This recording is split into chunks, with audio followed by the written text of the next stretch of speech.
ትምህርቴን የምጀምረው በመረቃት ነው። በሸለማችሁን የጤፍ ቁጥር ዘራችሁን ያብዛልን።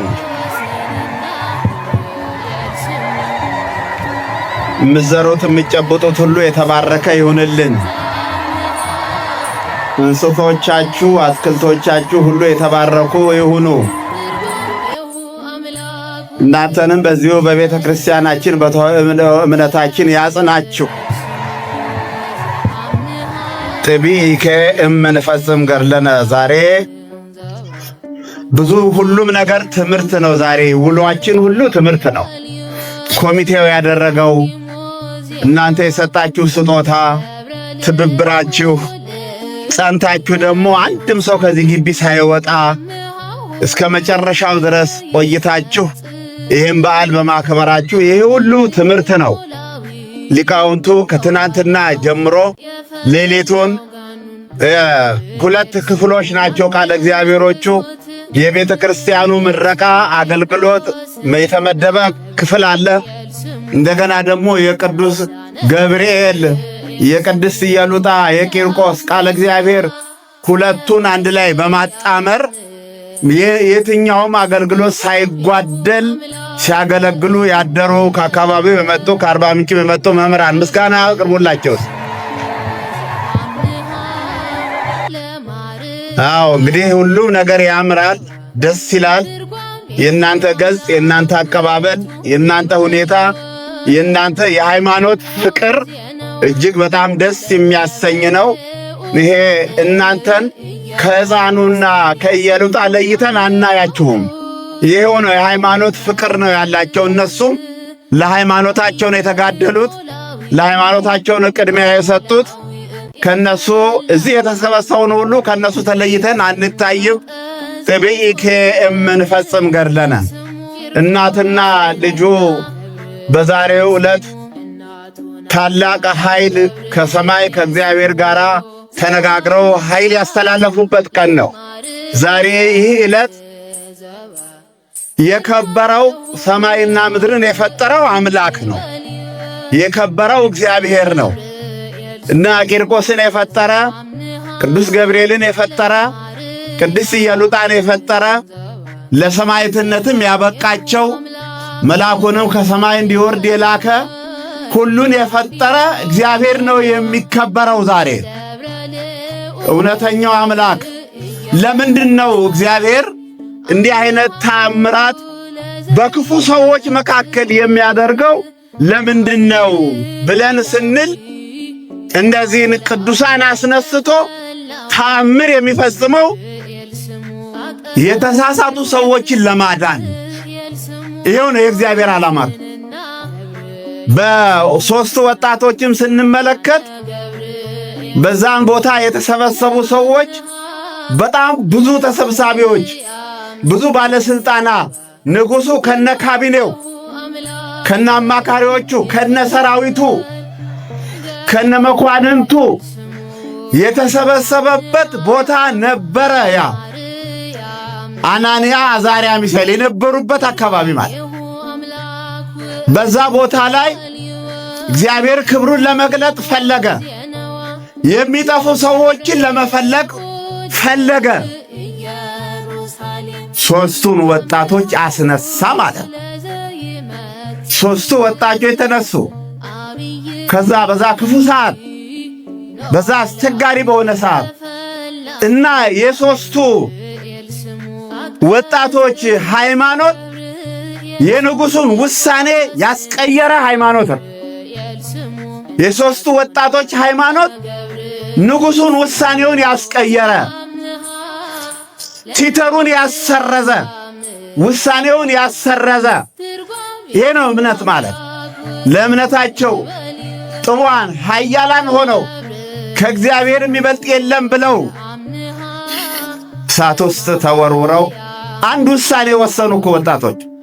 ንጉሥ ሆይ አሉን፣ ምናልባት አምላካችን ባንተ እጅ እንድንነድ እንድንቃጠል ፈቅዶ በእሳቱ ብንቃጠል እንኳን ሰማዕትነቱን እንቀበላለን። አንተ ለሠራኸው ምስል አንሰግድም። ግን ያም ባይሆን ደግሞ አሉ በአማራጭ አምላካችን አንተ ካነደድከው እሳት ያድነናል። ይሄ ነው ውሳኔ ማለት። ሃይማኖት ውሳኔ ይፈልጋል። ካነደድከው እሳት ያድነናል፣ ባያድነንም ያቃጥለን በአንተ እሳት ለእግዚአብሔር እንቃጠላለን። ይሄ ነው ሃይማኖት። እንደዚህ ነው ውሳኔ ያስፈልገዋል። ከዛ በኋላ እሳት ውስጥ ተጨመሩ። እሳቱ ውስጥ የጨመሯቸው ሰዎች ተቃጠሉ። ንጉሡ ሰዎቹን ሰበሰበና 3 ሰዎች እሳት ውስጥ ጥለን የለም እንዴ? አዎ እሳት ውስጥ እኮ ይመላለሳሉ። ይገርማቸዋል። ቀድሞ ለሱ ተገለጠ። እንዲገደሉ በቲተሩ ካቢኔውን ያስፈረመው ንጉሥ ተገለጠለት። ኧረ እሳቱ አላቃጠላቸውም፣ እሳት ውስጥ ይመላለሳሉ። 4ኛ ሰውም አለ፣ መልኩ የሚያምር የአማልክት ልጅ የሚመስል ፈንጣኑን መልአክ ነው እንደዚህ የሚለው። ቅዱስ ገብርኤልን እኮ ነው እንዲህ የሚለው። ራሱ እሳት ውስጥ የጨመራቸውን ወጣቶች ኑ ውጡ አላቸው። በሃይማኖታቸው ውሳኔውን አስቀየሩት። ኑ ውጡ፣ የእግዚአብሔር ወዳጆች፣ የእናንተ አምላክ ኃያል ነው፣ ከእሳቱ ኑ ውጡ። በእነሱ አምላክ የማያመልክ ይቀጣል ብሎ ውሳኔውን በውሳኔ ወጣቶቹ አስቀየሩት።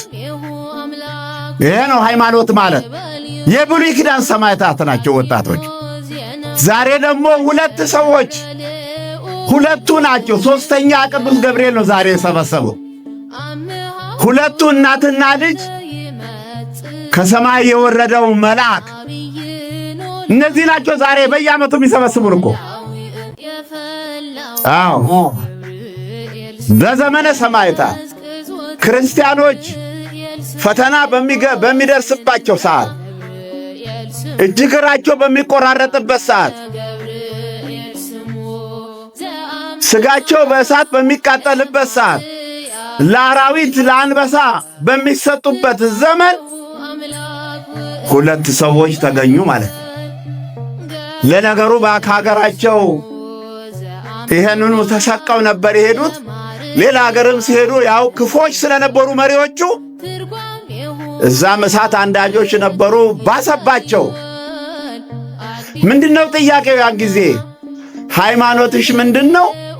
ሃይማኖትህ ምንድነው? የክርስቶስን ወንጌል ለማጥፋት በመሪዎች ደረጃ የተደራጁበት ዘመን ነበር ያ ዘመን። አዎ ክርስቲያን የሚባል ከምድር ላይ እንዲጠፋ፣ ተዋህዶ የምትባል ሃይማኖት ከምድር ላይ እንዲጠፋ፣ ኢየሱስ ክርስቶስ ስሙ በምድር ላይ እንዳይጠራ፣ ይሄ ነበረ ውሳኔ። እናትና ልጁ ተገኙ፣ በቁጥጥር ስር ዋሉ። የኦርቶዶክስ ተዋህዶ ተከታዮች ናቸው ተብለው በቁጥጥር ስር ዋሉ እናትና ልጁ። ባጭሩ አምላኩን ጠይቆ እናቱ ሰማይ እንድትወጣ ነፍሷ ከሥጋዋ ሳትለይ አይታ እንድትመጣ ያደረገ ነው። በኋላ ቀሚሷን ጎተተ። ቀሚሷን ይዞ ቅብኢከ እም ንፈጽም ገድለነ። አዎ እናቴ ሆይ በርቺ፣ ጨክኚ፣ ይሄን ተጋድሏችንን እንፈጽም። ዘአድኃኖሙ ለአናንያ ወአዛርያ ወሚሳኤል ወይቱ ያድህነነ።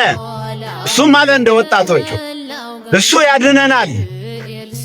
አናንያ አዛርያ ሚሳኤልን ያዳናቸው አምላክ ያድነናል። ይሄን ተጋድሏችንን እንፈጽም። እግዚአብሔር ምክንያት ያለውና በዛ አካባቢ ያሉትን ነፍሳት በእነዚህ ቅዱሳን ለማዳን ስለፈለገ በእነሱ ላይ ሊገለጥ ፈለገ። ክብሩም በሁለቱ ላይ ሊገልጥ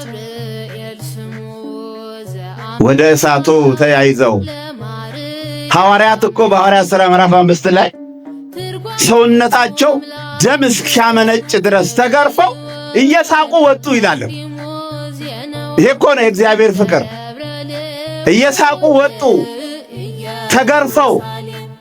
ሰንበር ያወጣል አይደል? ሰው ሲገረፍ ደሙ ፊጭ ፊጭ ይላል። እየሳቁ ወጡ ይላል ሐዋርያት ነው። አሁን እናትና ልጁ እንግዲህ ሞት የተፈረደበት ሰው በጥይት መደብደብ ሊሆን ይችላል። በመታነቅ በስቅላት ቅጣት ሊኖር ይችላል። ፊቱ ተለውጦ አዝኖ ደርቆ ያችን የሞት ሰዓት መጠባበቅ እንጂ ወደ እሳቱ ሲሄድ ሰው ይስቃል እንዴ? እንዴት ወደ ቅጣት ሲሄድ ሰው ደስ ይለዋል? ወደ ድግስ ቤት፣ ወደ ሰርግ ቤት፣ ወደ መዝናኛ ቤት ሲኬድ ነው ደስ የሚለው እንጂ ለመቀቀል ሲኬድ ደስ ይላልን? እየሳቁ ሄዱ ይላል። ወጣቶቹን ያውቃል ታሪካቸውን። የሦስቱን አናንያ፣ አዛርያ፣ ሚሳኤል እየሳቁ ነበረ ወደ እሳቱ የተወረወሩት እኮ። ቆይቶ ያድነነ እነሱን ያዳነ እኛንም ያድነናል። እየሳቁ ወደ እሳቱ ጋኑ ይፍለቀለቃል። የብረት ጋን ብዙ ኬሚካል ተጨምሮበታል። እንደ ክረምት ነጎድጓድ በጣም ይጮህ ነበረ ነው። ይሄ ታሪክ ነው። እንግዲህ እግዚአብሔር ያላደላቸው መናፍቃን ይሄንን ምን ይላሉ? ማቴዎስ ወንጌል ላይ የለም፣ ቅዱስ ጳውሎስ ይሄንን አልጻፈውም የሚሉ አሉ። ይሄ ታምር ነው፣ ታሪክ ነው። ይሄ የወንጌል ውጤት ነው፣ የመጽሐፍ ቅዱስ ውጤት ነው፣ የሐዲስ ኪዳን ውጤት ነው። ዛሬም እግዚአብሔር ያስነሳል። ዛሬም የሚታረዱ አሉ፣ ዛሬም የሚገደሉ አሉ አይደለም? ዛሬ ሰማዕትነት የሚቀበሉ አሉ አይደለም? እንደነዚህ አሉ። እናትና ልጁ ቀሚሷን እየጎተተ ደስ እያላቸው ወደ ጋኑ ውስጥ ወደሚቀቀሉበት ጋን ውስጥ ሊገቡ ደስ ብሏቸው ሄዱ ይላል። ይሄ ነው እግዚአብሔርን መውደድ ማፍቀር። በደህና ጊዜ ብቻ አይደለም እግዚአብሔርን መውደድ፣ የሚመር ነገር ሲመጣም መውደድ ነው። ያው የሚያሰቅቅ ነገር የከፋ ነገርም ሲመጣ መውደድ ያስፈልጋል እግዚአብሔርን።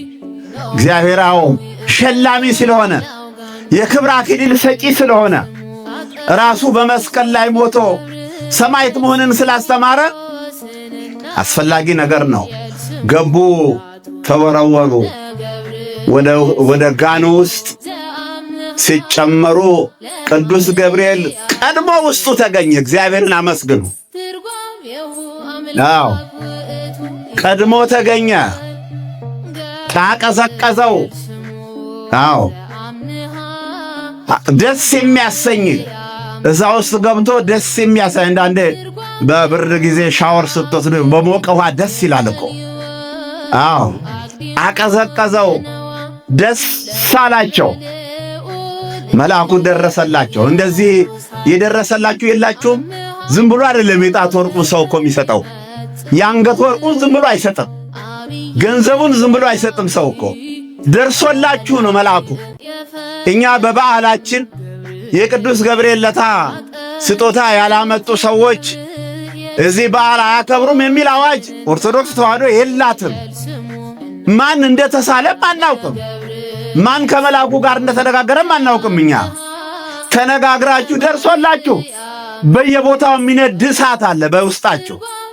ከራስ ከግል የሚነድ እሳት አለ፣ ከጎረቤት የሚነድ እሳት አለ፣ ከዘመድ የሚነድ እሳት አለ፣ ከባለስልጣናት የሚነድ እሳት አለ። አልፎ አልፎ ያጋጥማል። እንደየቤታችሁ ደርሶላችሁ ነው ስጦታ የምታመጡት። አላስገደድናችሁም። እኛ ይህን ካላመጣችሁ አትልም ኦርቶዶክስ ተዋሕዶ። ከመልአኩ ጋር እናንተ ትሳሉ አትሳሉ እኛ አናውቅም። በዓል ለማክበር ለአገልግሎት ብቻ መሰለፍ ነው። እኛ አመጣችሁ በመልአኩ ፊት ትሰጣላችሁ። ከእሳቱ ያወጣችሁ ማለት ነው። የደረሰላችሁ የደስታ መግለጫችሁን ወዳችሁ እኮ ነው የምትሰጡት። አሁን እንደዚህ እንግዲህ ዛሬ በዓለም ላይ እሳት የሚያነዱ የሉም? አሉ፣ መሪዎች አሉ። ዛሬ እሳት የሚያነዱ ዓለምን በረሃብ የፈጁ መሪዎች አሉ እኮ። አሁን አልስማማ ብለው ነዳጁ እንዲጨምር እህሉ እንዲወደድ የዛ ስሜት የክፉ መሪዎቹ ስሜት ለመላው ዓለም ተርፎ እሳት የሚያነዱ ያን ጊዜ እሳቱ ጋን ላይ ተጭኖ ነበረ የነደደው እኮ። ጋኑ ተጭኖበት ነው የነደደው። እንጨቱ ተሰብስቦ ነው በብሉይ ኪዳን የነደደው። ዛሬ እሳቱ በቀለው ውስጥ ተቀምሟል። በመድፍ ቀለህ ውስጥ፣ በታንክ ቀለህ ውስጥ፣ በተለያየ በቦምብ ውስጥ እሳቱ ተቀምሟል። አሁን እሳት ማገዶ መልቀም የለም። አሁን በቴክኖሎጂ እሳቱ ተቀምሟል። ያን የተቀመመውን እሳት ሰው ላይ መወርወር ብቻ ነው። ዛሬም እሳት የሚያነዱ መከራቸው የተረፈን ገበያው አልቀጣችሁም እንዴ እናንተ? ገበያው ቀጥቷችኋል አይደለም? አዎ፣ ብዙ ኑሮ ቀጥቷችኋል። ብዙ ያልተሟሉ ነገሮች አሉ። እሳት በሚያነዱ መሪዎች ነው ይሁሉ የገጠመን እኮ።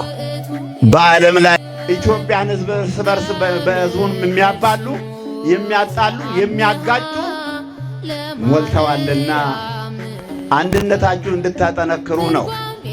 ሃይማኖታችሁን እንድታስቀድሙ ነው።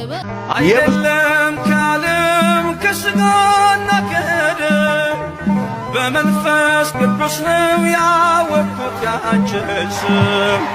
ስለዚህ ማርያም ሆይ ከፍ አደርግሻለሁ፣ የፍጥረቱን ጌታ በክንፍሽ ስላየው። እኔም ትውልድ ነኝ በዘይት እልሻለሁ፣ እንደ አባቶች ስምሽን አከብራለሁ።